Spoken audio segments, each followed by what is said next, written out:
नमस्कार दोस्तों, मेरा नाम है तरुण और आप देख रहे हो द ज्ञान ट्यूबर। मैं किसान हूँ, ये बात कभी भूल नहीं सकता, क्योंकि कहते हैं ना, दुनिया में अगर मेहनत को जानना है तो आप खेती बाड़ी करना सीख लो या खेती बाड़ी करो। एक किसान अपने खून और पसीने से एक अन्न को जब उत्पन्न करता है तब पता चलता है कि मेहनत क्या चीज़ होती है। ऐसे किसान को अन्नदाता नहीं कहते। मैं एक चीज़, ये सब मेरी जहन है, मेरी सोच है, मेरे विचार हैं। अगर मैं पूछूं तो आप बता ही देना। हम खाते अन्न हैं, जो भी खाने की चीज़ें हैं, चाहे वो गेहूं हो, दाल हो, चना हो, चावल हो, सब चीज़ें हैं। लेकिन ये सब चीज़ आता कहाँ से है? किसान ही पैदा करता है ना। किसान से ही सब चीज़ होता है। दाल हो, शक्कर हो, सब चीज़ें किसान से। लेकिन क्या लगता है, आप कोई भी फसल कीजिए, चाहे सब्जी का भी हो क्यों ना हो, हाँ, ऐसे कोई भी फसल आप कर लीजिए, क्या लगता है, क्या तब भी किसान प्रॉफिट में रहता है? हाँ, एक किसान सब फसल को उत्पन्न करने के बावजूद भी एक किसान अपने आप को सक्षम, एक साहसी नहीं कह सकता, क्योंकि उसे पता है एक किसान जब किसी चीज़ का उत्पादन करता है ना, तो उसके पीछे महंगाई इतने हावी हो जाता है कि वो अपनी बचत को बढ़ा नहीं सकता। वो अपने उत्पादन तो बढ़ा सकता है अपने मेहनत के दम पे, लेकिन वो अपनी बचत नहीं बढ़ा सकते, अपनी आय को बढ़ा नहीं सकता। उसका मुख्य कारण क्या है? हाँ, आप देखो, एक किसान अपनी फसल का हर हिस्सा सब पर बांटता है। आप बोलोगे कैसे? आपको जब एक किसान जब फसल उगाता है ना, उससे सबसे पहले क्या चाहिए? उसे खेतों में पानी डालने के लिए बोर चाहिए जो लाइट से चलता है, पहला नंबर। दूसरा, उसको खाद चाहिए।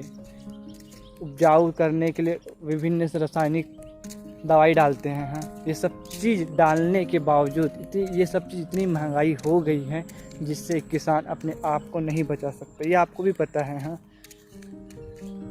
लेकिन वही उसके उपरांत आप दूसरे पक्ष को देखिए। एक किसान कच्चा माल तो उत्पन्न कर लेता है, लेकिन वही चीज़ फैक्ट्री पर जाता है, उसके दाम को देखो, खरीदता है ये सब चीज़ों को खरीदता किसान से ही है। लेकिन वही किसान जब उसका यूज़ करता है तो देखो उसके हर चीज़ के दाम इतने बढ़ जाता है कि वो सोच नहीं सकता। हाँ, एक किसान, अगर सिंपल से मैं आपको उदाहरण के साथ बताऊं तो एक किसान अन्न की उत्पादन करता है, जैसे गेहूं है। आप गेहूं को मान लीजिए, गेहूं का किसान बेचता है 18 रुपये 16 रुपये किलो में, लेकिन वही गेहूं जब उसको मंडी पर हम बेचते हैं, उसके बाद जब वो गेहूं का जब आटा बनता है तो उसी आटा का प्राइस 35 रुपये 40 रुपये किलो हो जाता है पर केजी। हाँ, आप सोच लीजिए। हाँ, मतलब कहीं ना कहीं क्या ये सही है किसान के लिए? क्या इसमें किसान को छूट नहीं देना चाहिए?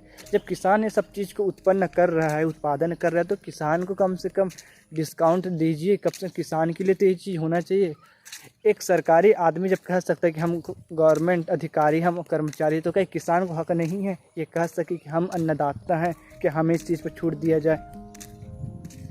दुनिया पे सबसे ज़्यादा शोषण हो रहा है ना, तो सबसे ज़्यादा किसान का है। अब किसी भी नज़र से देखिए, महंगाई का सबसे ज़्यादा जो बुरा असर पड़ता है वो किसान, क्योंकि जो भी ज़मीन से जुड़े हुए लोग एक किसान ही रहता है। ये बात हमेशा आप याद रखिएगा। लेकिन आप उसको सम्मान की दृष्टि से कीजिए या आर्थिक दृष्टि से कीजिए, आप किसी भी दृष्टि से उसको देखिए, किसान सिर्फ शोषित वर्ग में ही गिना जा रहा है। ये सत्य बातें हैं। मैं सिर्फ इतना कहूँगा कि अगर आपको जब आपको तरक्की करना है या देश को तरक्की करना है, तो सबसे पहले यही कि हम अपने किसान को तरक्की कराएं। हम हर एक किसान को उस चीज़ों पर छूट देना चाहिए जो किसान की प्राथमिकता है। हाँ, रोटी कपड़ा मकान देने से अगर तरक्की होता ना, तो हमारा देश आज चाँद पर भी पहुंच जाता और रहना चालू कर देता। ये आपको भी पता है।